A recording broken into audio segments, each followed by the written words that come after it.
Hello and welcome to our WoFC page. My name is Marilyn and I'm so pleased to see you. More than pleased, I'm excited that you were able to join us today. And I'm outside today because the weather is so gorgeous and we just thank God for this lovely sunny weather. Thank you, Lord. Now, I'm outside because I want to demonstrate something to you. And I'm going to use my bubble wand. And I love bubbles. I've always loved bubbles. Now, I got to thinking, because it's all to do with our story later, I got to thinking that bubbles are a bit like dreams sometimes. We have them, I hope you can see that. We have them, they float in our minds, we think about them, and our dreams can sometimes stay with us for years until we're adults and they come to pass. But sometimes also dreams can go pop. Sometimes they float away and they never actually happen. But we're going to talk about Joseph today. It's a true story, it's an amazing story, and Joseph's dream almost, if you read it, it felt like it didn't come to pass. It looked like it wouldn't have come to pass, but it's a tremendous story. You will see it really does come to pass. Even though he went to prison, his dream still came to pass. Even though he was sold as a slave, his dream came to pass. And it's so exciting. It's such an encouraging story. So we're going to read that. Stay with us and see what unfolds. Hello and welcome back. Now we're going to read the story about Joseph and Potiphar's wife. A very interesting, amazing, true story, might I add, that happened a long time ago. And this story is taken from the book of Genesis, and it was written by Jill Kemp and a wonderful illustrator by the name of Richard Gunther. Are you sitting comfortably? You are? Good. Right. So, in the land of Egypt, Potiphar was a very important man. He was the captain of the soldiers who guarded King Pharaoh. Potiphar bought Joseph from the Ishmaelites to be his servant. Joseph loved God. He always worked hard, and he was honest, and he was reliable. Potiphar began to trust Joseph and put him in charge of everything, yes, everything that he owned. Then, when no one was looking, Potiphar's wife tried to grab Joseph. "No," said Joseph, "my master trusts me, and I cannot harm you. It wouldn't be right to let him down, and it wouldn't be right in God's eyes either."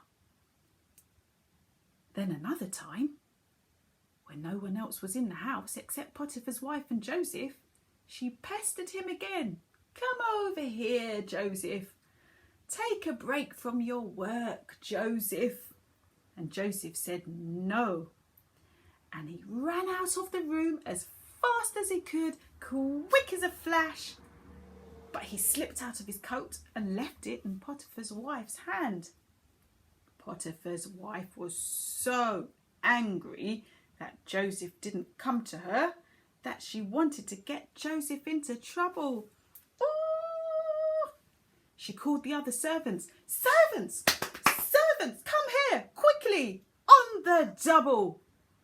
Joseph tried to harm me," she said, "and when I screamed, he ran off and he left his coat behind."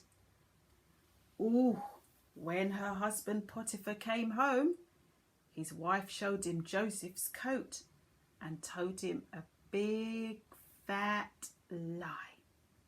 Potiphar was so angry and he put Joseph in prison.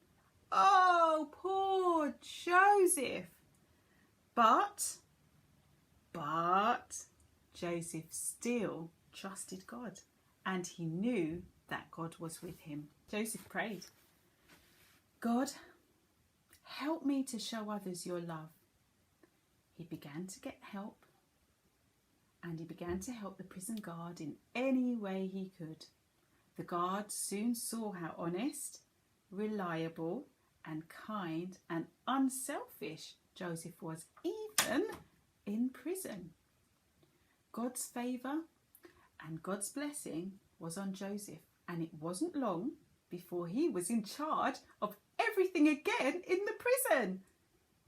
Wherever you are, God is always with you, and you can serve God by serving others. I mean, that story is a true story, and it's amazing, and we're going to give you part 3 next week. But can you imagine? Everything is going so well for you, and then all of a sudden things turns upside on its head. But even throughout it, verse 2 of chapter 39 says the Lord was with Joseph. But we saw trouble rear its ugly head again as Potiphar's wife tried to tempt him.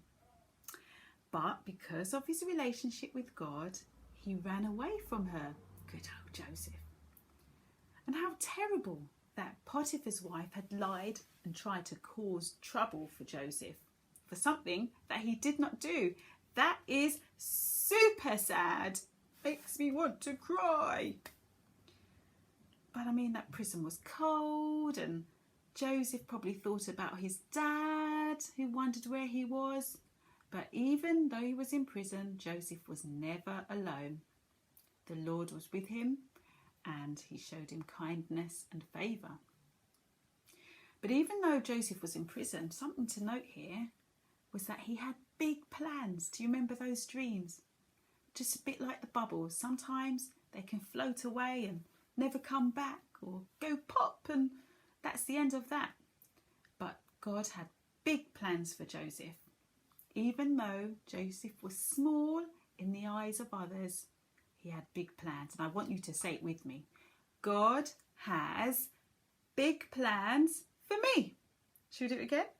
God has big plans for me.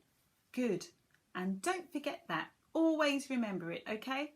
Write it on your heart, the Bible says. Write it on the tablet of your heart. So never forget that. And we can trust him when life gets sad or we feel as though our dreams are slipping away. We will not forget that most important thing. In Psalms 56 verse 3, it says, I will trust in you. So remember, a bit like the dreams, they may drift away, but God can cause them to come back. Even in a sad place, he can cause those dreams to come true, because God has a greater plan for your life. So do me a favour. Draw a picture of yourself, or you can take a picture and print it, but draw a picture of yourselves and pop on there, God has big plans for me. Okay? And he sees you wherever you are. And if you had a birthday this week, I hope you had a wonderful time. Have fun and see you soon. Bye!